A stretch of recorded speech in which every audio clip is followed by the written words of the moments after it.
Hey everybody, welcome back to Toward a Better Us. Today we have Sana and Adnan. They're both from New York, but I'll let them introduce themselves a little more.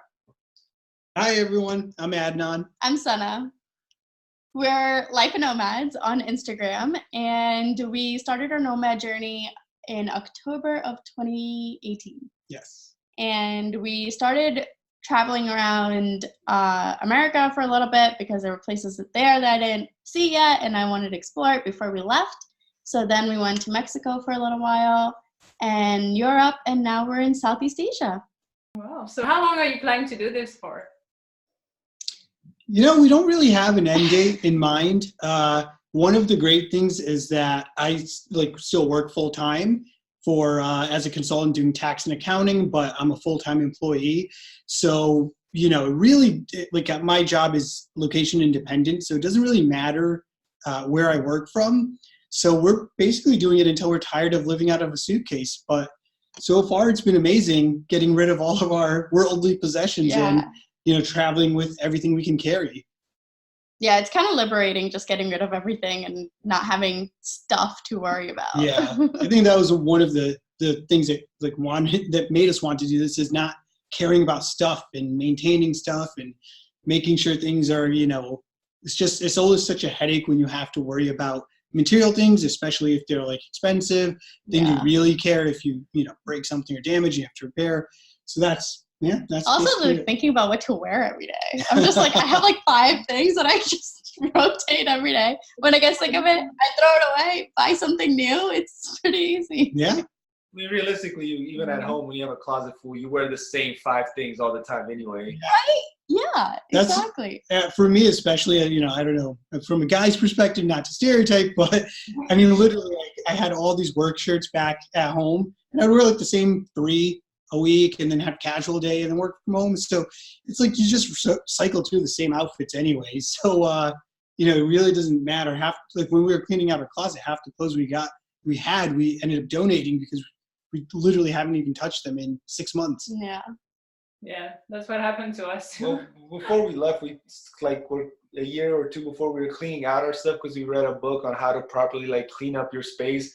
And we're why do we have bags and bags of clothes and useless items in such a tiny apartment? I know. That's how it was for us too. It's funny, you don't realize how much stuff you have just tucked away under the stairs or something until you have to move or do something with it. And then it never ends. It's oh yeah. Now. No, so when we first started, we actually had a big suitcase and 2 big backpacks. And then throughout every place that we went, we just got rid of more and more stuff because we were we don't need all this stuff. And now we have 1 carry-on, 1 backpack. Yeah. And then a small bag for our electronics, yeah. But that's your camera and stuff like that, and the drone. But that's it. So 2 bags and a carry-on.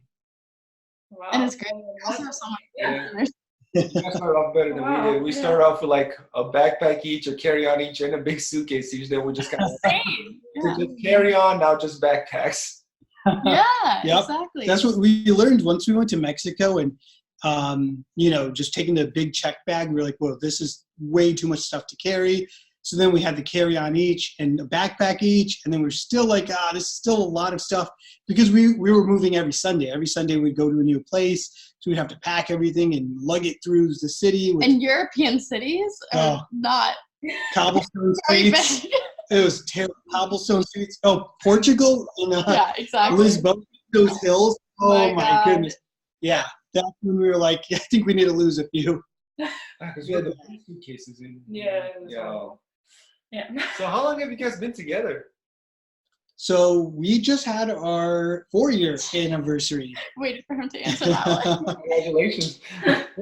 So yeah, we've been together 5 years. So we got married in our first year. Yeah. Less than a year. 8 months in. 8 months into dating, we got married. It was a pretty crazy story. We met, we started dating. And in Manhattan, when you're dating, you're not really exclusive or anything. So we were just casual for a while. Yeah, it was just a loose thing. We were both we have, focused on a career, not looking to, like make life more complicated than it needs to be. So then a few months after that, we started dating officially, and we told our parents. And so our parents are Very traditional. From Muslim background. So they're both practicing, and they're very traditional. So they heard that we were, when we told them we met somebody, we're dating. They're like, oh, well, why don't you guys get married? And it was funny because our first time our moms talked to each other, they set our wedding date. yeah, they were like, oh, you guys should get married this summer. Yeah. And we were like, no, you're crazy. Yeah. But we wanted to move in together, and we knew like we couldn't move in together unless we got married. So we were like, screw it, let's just do get it. Married. Yeah. And we did. We got married 3 months later. Yep. And then we got married, and the rest is history. Now we're 4 years later and happily married, and together 24/7 and still super happy. Yeah. So how is that part, the living 24/7 thing, the transition? How was it? Yeah, I mean, I guess it was not really a transition for us because I've always worked from home too. Like I had my own event planning business before. Yeah. And then so yeah, I'd say most of our marriage we've been working from home together. So I'd say like the 2 years out of the 4, we were both working from home. It was different though because back home in the United States, we were in New York, and we have our own friends, so we would go do our own thing. She would go grab happy hour with her girlfriends, or I would go out with my friends, or just go football season. I'll never see him.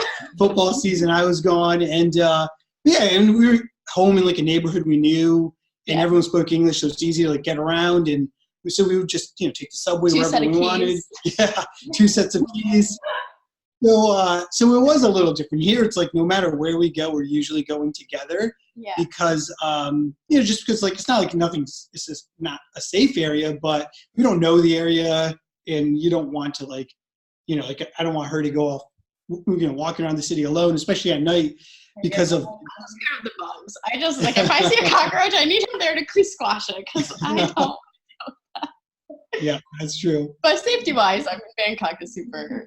Yeah. I don't think we have a problem there. But yeah, I mean, we're just so used to it. So it was easy. And if I ever need my alone time, I'll just go to the pool or to the gym and do my thing. And there's so many buildings with these awesome amenities. So we'll get our alone time by like just going and doing our thing for a little while. Yeah. And I'm not sure but where are you right now for the viewers? Oh, right. Yes, so right now we're in Bangkok, Thailand. So we just got here a week ago, and we'll probably stay for, I don't know, probably at least a month or 2, probably 2 months. Yeah. Well, in Thailand. In Thailand, yeah. So I think we're going to Phuket and Chiang Mai, and probably come back to Bangkok after for another few weeks because I love it here, and it makes me think of home. It reminds us of Manhattan quite a bit because of like just how much there's to do, and it's such a big city, and the subway system, the skyscrapers, of course. Yeah, so it feels like home. Yeah, chaos. So the chaos, exactly. It's nice, especially after Europe, where we were in Europe for 3 months. 3 months, and it's such a different feel. It's like quieter and calmer, except for the like major cities. Most of the other towns that we were in were, much smaller, and the buildings were like 4 floors high. Yeah. So it was just a whole different way of life. It was nice seeing skyscrapers again. Yeah.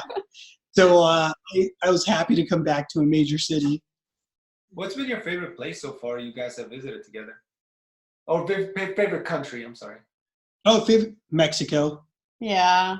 Mexico's where my heart. We got married in Mexico. Our first vacation ever was Mexico. So when we started doing the whole international nomad thing, we knew we had to start in Mexico. Yeah. Lived there for 6 weeks, and it was just amazing. I love the people there and the food and the weather. It's all just tacos. You literally love tacos. I can eat tacos every single day. Yeah, and we did, and we never got to. We actually just watched a Netflix show on tacos in Mexico. So that goes to show you, like you literally have to. But yeah, Mexico, and more specifically, we were surprised Mexico City because we had never been there, and it was gorgeous, like beautiful, super clean, friendly, dogs everywhere, like owned dogs, not roaming, free range dogs, but it was great. I mean, it was just beautiful. The food was great. I loved Mexico City. It was amazing. Well, yeah, because Mexico, it's always been people either love Lisbon or love Mexico. Yeah, It's like that's those two true, are just yeah. top. Oh, of really? Yeah. Oh, that's funny. That I would is say really funny. Lisbon was my number 2. Oh yeah, I think Lisbon's my second favorite. yeah. Where have It you was- been in Europe? So we started in Spain. So we went Barcelona, Madrid, Cordoba, Malaga, Sevilla, Merida. And then we went over to Portugal and we then did, the coast. So we went through Algarve, so Lagos, Faros, and then Lisbon. We wanted to do Porto, but the weather wasn't too great, so we decided not to go. yeah, that was the only bad part. Yeah. When we went to Portugal, it was still, what was it, May? And it was pretty cool. It was like 60s. The water was freezing. So, 60s Fahrenheit. So, yeah, 60 degrees Fahrenheit. So Porto was a little cooler, and we were like, no point for us to go right now. We'll have to circle back when it's hotter out. And we were gonna buy a jacket just to get rid of it. Yeah, we didn't bring any winter clothes because we thought the temperatures would be higher. Yeah. So then when we got to Spain, it was colder, and we went to the thrift store and bought these super light windbreakers because we were like, I can't justify buying a brand new No, spring coat or winter coat when it's freezing out No. at night. my budget was like $10. I'm like, what can I get for $10? So we wore those to death and then donated them again once it Yeah. started getting hot out. Yeah, that's what happened to us last year. We got to Portugal in April and then Spain in May, and it was not as hot as we thought. Yeah, And we had It's to very- especially in the evenings when we go out for dinner and stuff. Yeah. It was just like, you need a jacket or something. The temperature drops so much at night, so it definitely makes a difference. Yeah. Especially in Lisbon. Lisbon, the temperature, it feels like Because it of the drops. bay, Yeah. I think. It's just at night, it drops so much, it becomes windy. Yeah. Yeah, because you have that little sea canal thing right there, and just Mhm. all that cold air just hits the town. Exactly. Yeah, I definitely want It's to. just like San Francisco. It gets so cold there at Yeah. night. I want to go back once, like in real summer. Yeah. That would be. But they do say it's so packed because that's when all the tourists come, so it gets even crazier. Well, you guys can let us know how it is when you yeah, go. when you go back. We've been in June before. It was super hot, and I don't remember how crowded it was. But it was also 3 years ago, so Yeah, people started discovering it now. yeah. It's true. Like even a year makes such a big difference. We went to Barcelona 2-3 years ago, and it was touristy, but not as crazy as it was when we went. Oh yeah, This when we year. went this year, it was so packed. Insane. Everything was like so much busier than what we. I mean, maybe it was because we went in September last year or 2 years ago. Wait, But, you were there in September 2017? Yeah. Yeah. We were there in October. Oh, we were there in October. Yeah. Oh my god, that would have been so funny. We probably saw you around. So weird. So funny. So, okay, so you've been traveling for like 9 months now? Yeah. Yeah. Wow. That's crazy. Yeah. So, what's your biggest argument while So traveling? have you guys run to your no? I was just gonna. It's probably about where to go next, I guess. No? I'm trying to think. What happened? My biggest. Maybe like one of you has a habit, like one of you is really messy, one of you isn't, something like that you argue over. Luckily, I can't think of any. it's funny. Yeah, the messy stuff's so easy because we did have so much time together working from home for like 2 years. We were so used to like being around each other all the time that we like are used to, and we like love being around each other. Like even when we had an apartment where we had 2 TVs, we still watch TV together all the time. And like he'll be playing video games and I'll just sit there reading a book, but we're just like constantly together. Yeah. So we're so I used don't to know. that. I think also we just know each other really well. So like I hate doing the laundry, so he'll do it. Yeah. I love doing dishes, so I think it just like you just start. Yeah, she loves cooking, Yeah. and so and we had a good system. Like if she cooks, I do the dishes, and that's like always a given. So I think And vice that versa. helped us a lot is having like set kind of jobs that we both like do, which makes it so easy because then we just always tackle. And the good thing is that living in New York City, we didn't want to ever have bugs, so we were really like self-conscious about cleaning. So we always made sure You always threw the garbage out. Oh, yeah, always. Especially when I was single. Like I didn't, I lived in a crappier building and, you don't want roaches. So the risk of roaches is real. So if you didn't clean dishes or throw away trash very often, they'll come up like the drain. every 2 days, they would eventually find their way in. So you had to make sure, So it was terrible, but it taught me. Manhattan apartments are so gross. Yeah, they can be. Certain buildings, because a lot of these buildings are so old, but it taught me to be clean. I'll tell you that much. So that's made it really easy. Pet peeve: when he does throw out the garbage, he sometimes forgets to put a garbage bag back into the garbage. That's true. So that's something. I think that's probably our biggest fight. That's it, though. Really. Yeah.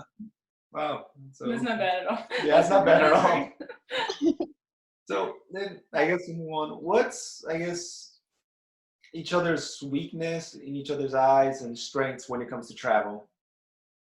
I do all the booking, the research. So like if we don't really have a set plan of where we want to go, and we'll like talk about like, okay, what area do we want to go? And then I'll do the searching of exactly what neighborhood in the city is good for living in and going out in and this and that.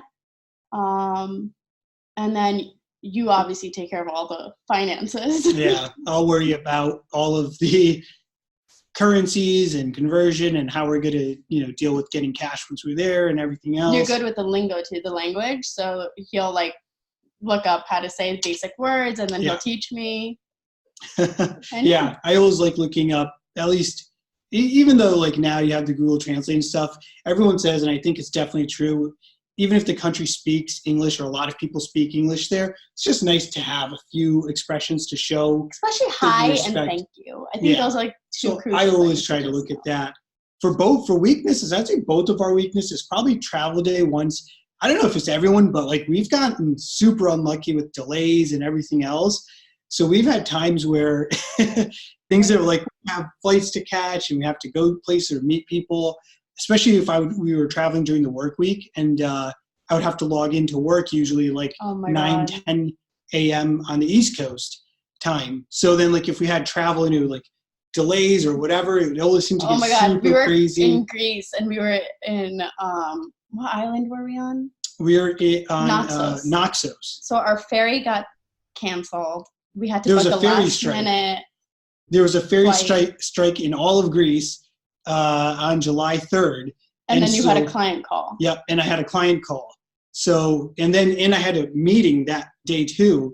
And so we had to cancel. We basically couldn't wait because they said, we'll let you know if the ferry strike's going to go through. But they said usually they notify you day of, and our ferry was at like 11:30 in the morning, and they would notify you at like 9 a.m. So we decided not to risk it, and we booked a flight, and then the flight got delayed. And so it was just a crazy day. So I'd say most travel days. That's probably the most stressful day we've had. Then there's another day where we had a flight. Actually, our flight to Istanbul to come to Bangkok.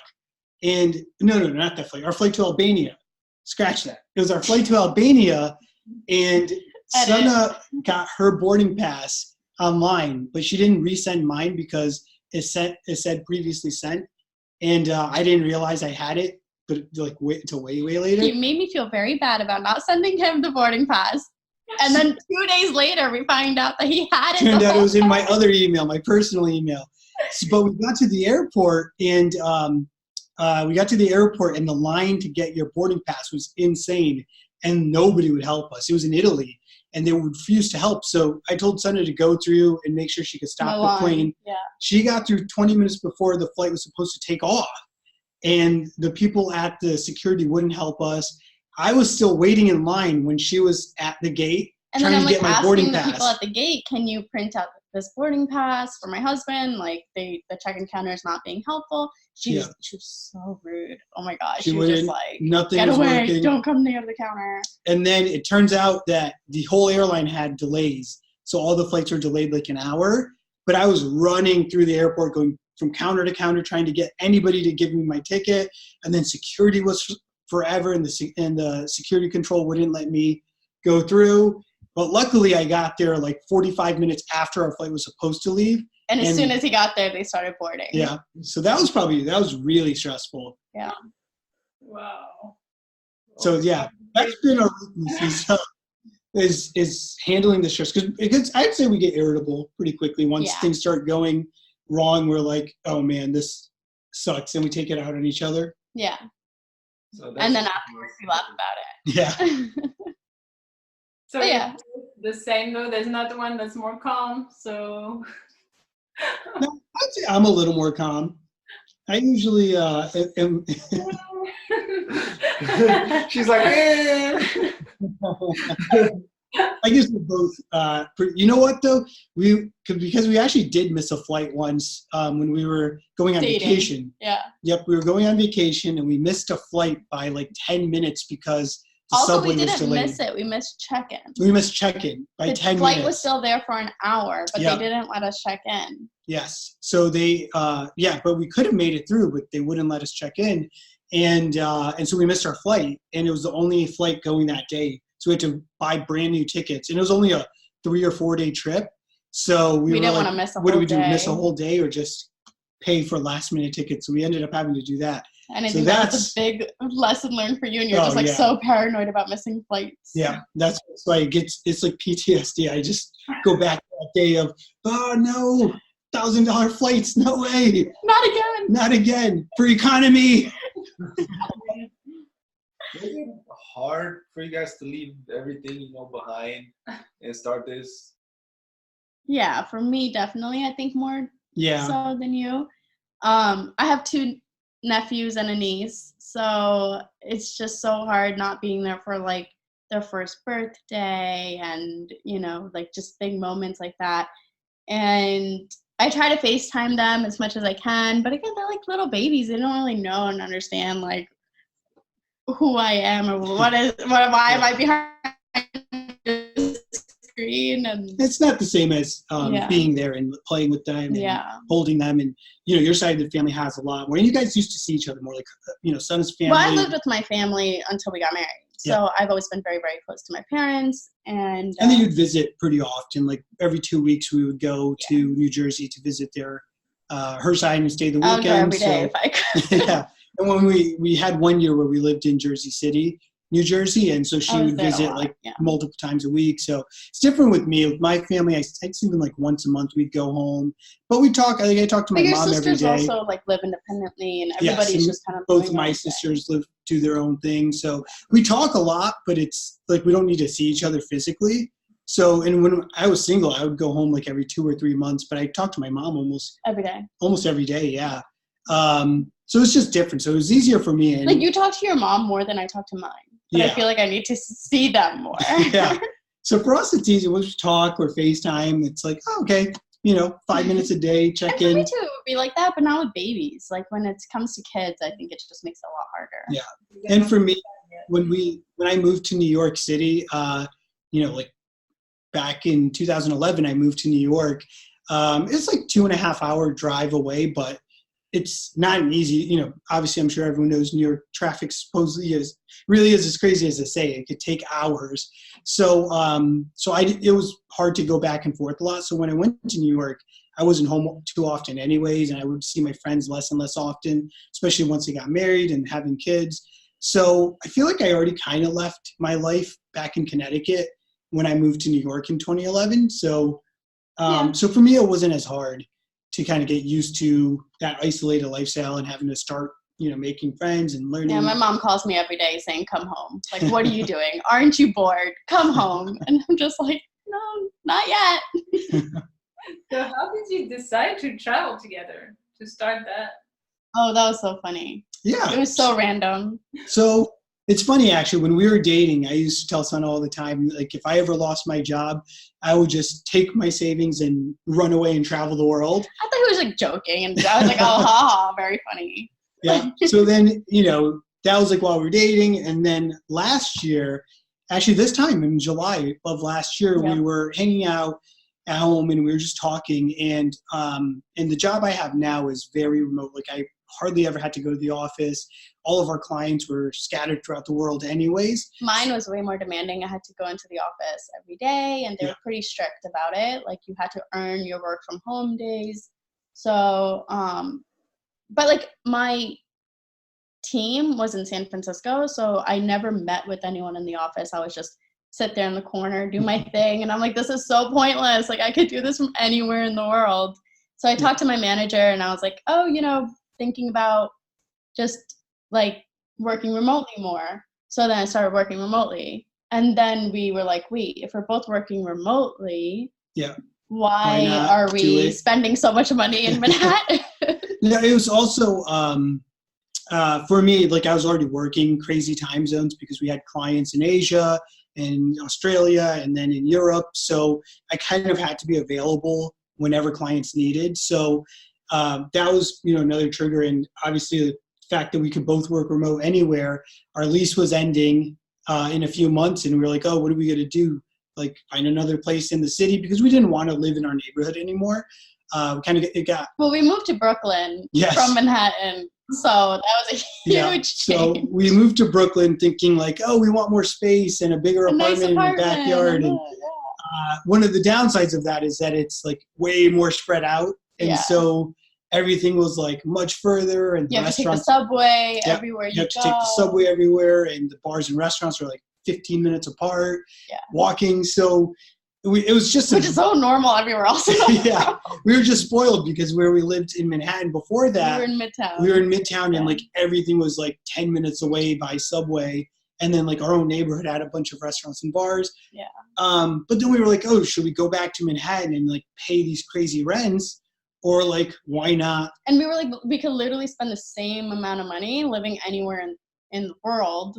And because and live nice, like in nice places, because everything's going to be cheaper than Manhattan apartments. Yeah, the cost of living is just so much, lower, and so it offsets a lot of the other costs. So we're actually saving money now, traveling instead of living in the city. So I mean, that kind of sparked it. We started talking, and then we both ran it by our bosses, and I ended up getting fired because they were like, no, we changed our mind. Don't really want you doing that. So I was like, all right, whatever. You don't want to be the pioneer of remote working at a company. Yeah. So if your company doesn't already do it, don't try to make it happen.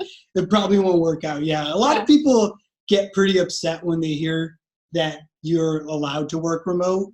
And like if other people in the company aren't allowed to, then it's just. Yeah. Which is, I mean, I could understand that. If I heard that my colleague was allowed to go travel the world and work, and I have to show up every day to an office, I would be pretty pissed too. But and that was when we decided, and we our lease ended at the end of October. So then November we did. We had to be home for the holidays, so we stayed close by, but we went over to the wine country in Long Island. In case you didn't know, there's a whole wine country in Long Island. It's called Norfolk. Yeah, it's a nice area. It's really good. Like, we didn't know about it until we did some research. It was literally 2 hours away from our house, and we never knew about it. Yeah, so we did that, and then the rest is history. Then in January we started going away. Mexico and all that. Yeah. Wow. That's awesome. Was it? I guess you already worked together from home, so I guess it was easy to just decide, I think I can tolerate this person on the road. Yeah, we were really lucky because I feel like for a lot of people, they don't have the luxury of, living together, working together at home. Yeah, I think you have to try being together 24/7 for like a whole month before you decide to literally change your whole life and take it abroad. Oh, yeah, because the pressures are so much more. Like, things that you don't really, I don't know, we didn't really think it would be a big deal once we got to some of these countries.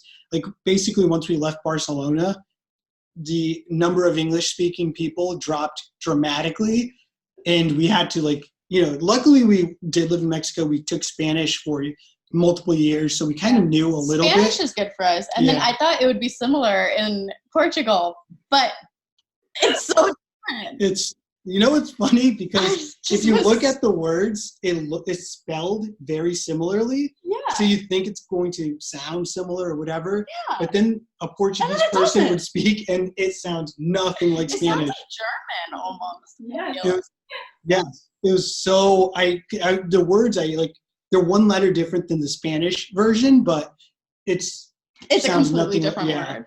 It was just I couldn't understand anything. And Portuguese classes while we were there for like a month, so we learned a little bit of the accents, and they were like, "Ah, that's why they what do you're that." Should have done that. yeah, Yeah. that's a tough part about like fast traveling when you go every like week or every few weeks is that you're not in any area long enough to like learn Yeah. how to pronounce things right and like learn enough. And that's what we are trying to slow down now that we're in Southeast Asia, so that we can feel like some sense of and then normality. feel like more of like a local rather than just a visitor coming in and leaving. Yeah. So yeah. Ask if you guys are more long-term or short-term travelers, but I guess you're transitioning now. Yeah. Yeah, we were pretty fast in Europe just because we had only 3 months to see as much as we could. Well, Spain we actually did very slowly. Yeah. And we realized that because, we have full-time jobs that we're doing during the day, well, not during the day, but that we have to do, that working, especially if it's like a busy work week, like if I have a lot to do that week, then, we have, like, because we were traveling every weekend, every Sunday we leave, and it wasn't a lot of time to explore the city if I had a really busy Monday through Friday, and then we'd go out Saturday, and then Sunday we'd have to leave. Yeah. But then Saturday was always tough because we knew we had to leave Sunday. So we were like, oh, but we can't get too crazy today because we have to go home and pack, get ready for a flight or a train the next day, and then start over a whole week again. So yeah, so I think like just being in one place for longer it's really nice. Yeah, but I would say less than a month. I would think most places will do anywhere from 10 to weeks. 3 weeks. Like, 2 to 3 weeks in any city. Yeah. So you work full time. So now you're actually working in the middle of the night in Thailand. Yeah, Yes. I actually love it. So it came really easily to me for some reason. yeah, you've been thriving in this. So our work day normally starts around 7 p.m. and we work until like 4 or 5 a.m. and then we unwind for an hour or two, watch some TV, read, go to bed around 6, wake up at like 2. We get to see sunrises. Yeah, we see the sunrise. So it's been crazy. So yeah, we like basically go to bed at 6 a.m. and wake up at 2 p.m. and work all night. Yeah. And the tough part is where we are right now in Bangkok, the area like dies at 10, 11 p.m. So like when we're going to get dinner, we have to order delivery every night because nobody's open around us. Yeah. And it's just crazy. It's so weird having such a when we come back schedule. to Bangkok, we'll be in more of like a night area. Yeah. So then it'll be the best of both worlds. But it's been pretty crazy so far. Yeah. This like new time schedule. Yeah, I really like it. You get to like explore during the day because in Europe we were waking up and working. Yeah. Didn't have any daytime to go to the city and explore because until nighttime, and then everything was just kind of like nighttime stuff, which is like totally different than. It is really nice. Like here we have a solid whole day 4 to or go 5 hours to go explore and do anything we want. And so we've been to like a bunch of malls during the day and the markets. Yeah. So you do get to get a lot done. So that's the nice part. Has the sleep schedule affected your relationship at all? Like one of you gets more irritated? Because she says she thrives, but what about you? No, he's a night owl. He'll stay up all night and just watch TV and not work. Yeah. So the funny part is before in Europe, he was not sleeping any earlier. It's true. I always stayed up late. She used to go to bed super early. Yeah. Especially in New York, I would just like be exhausted and go to sleep. I had to be in bed at 10 o'clock every day. And I would go to bed even back in New York at like 2 a.m. But she's a pretty sound sleeper. So even if I was like doing stuff on my phone or watching TV, she'd sleep through an earthquake. So it works. So that helps a lot. She loves sleeping though. So like even if we wake up early, like if I go to bed late and wake up at 10, 11 back there, like she would still stay in bed until 10, 11, even if she went to bed at 10 p.m. So it worked out. Guilty. But I would say that hasn't really affected us. The food schedule thing's a little weird. And I would say for you, it's hard to cook because she gets hangry I'm pretty good with not like I could eat whenever, but For me, it's like I don't realize I'm hungry until it's too late, and Oh, then yeah. I get really upset if I don't have food right away. oh yeah. If there's times where we're gonna go out and she's like, oh yeah, I'll wait till we get there, and I'm like, oh, it's like an hour and a half till we're gonna be where we can eat.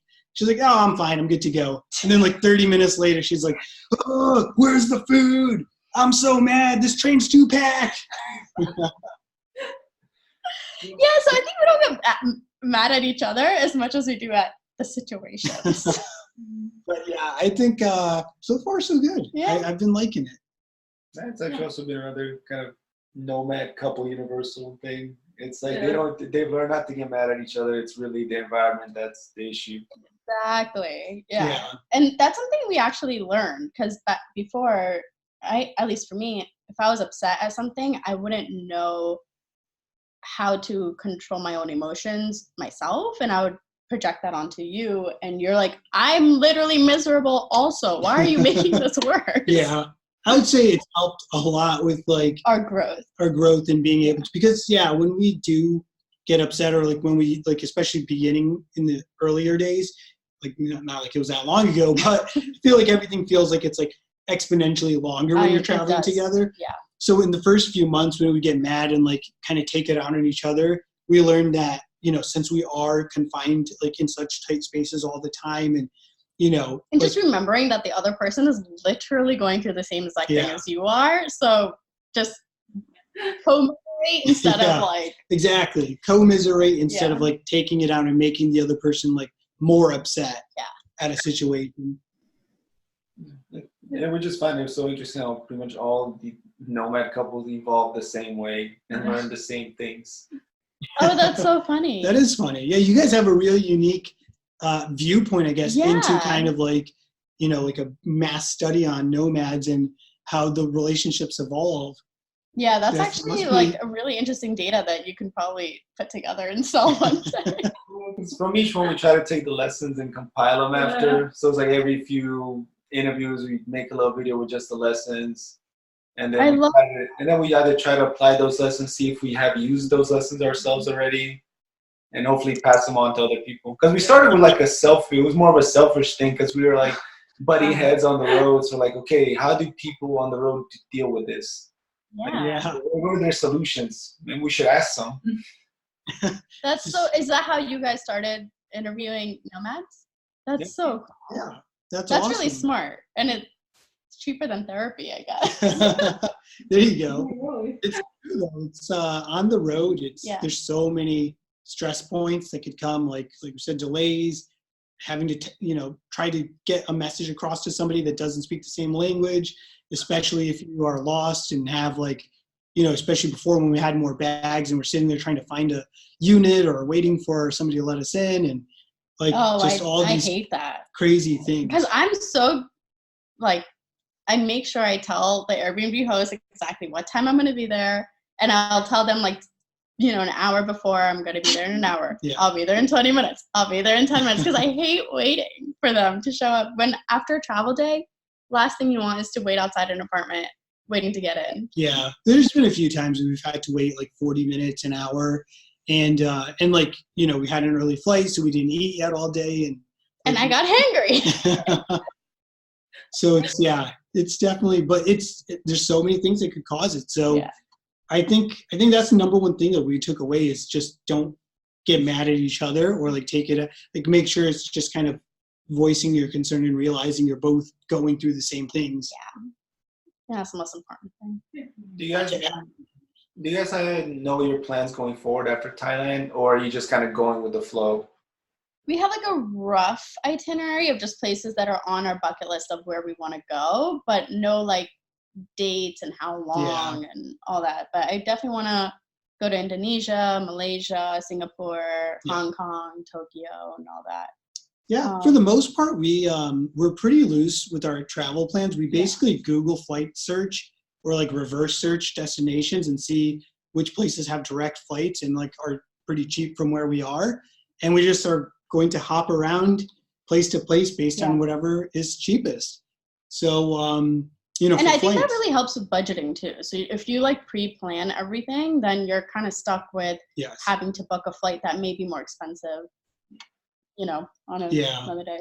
So we just try to keep it loose. And Yeah. the downside to that is that you don't always get your pick of like Airbnb. Yeah. Sometimes you have like way less, or it might not be the best location, or the place might not be as nice because, you know, when you wait till the last minute, that's all that's left. And then I have like friends that are like, oh, I'm coming to Southeast Asia. Where are you going to be in September? And I'm like, I don't know. You tell me where you're going and I'll meet you there.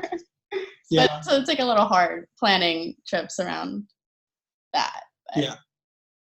it's okay. Yeah, that's been great. Thank you for making time today to talk with us and share your wisdom. Thanks. Yeah, Thank you, thank guys. you so much for having us on your show. We're so excited to see how it turns out. Yeah. Thank you so much.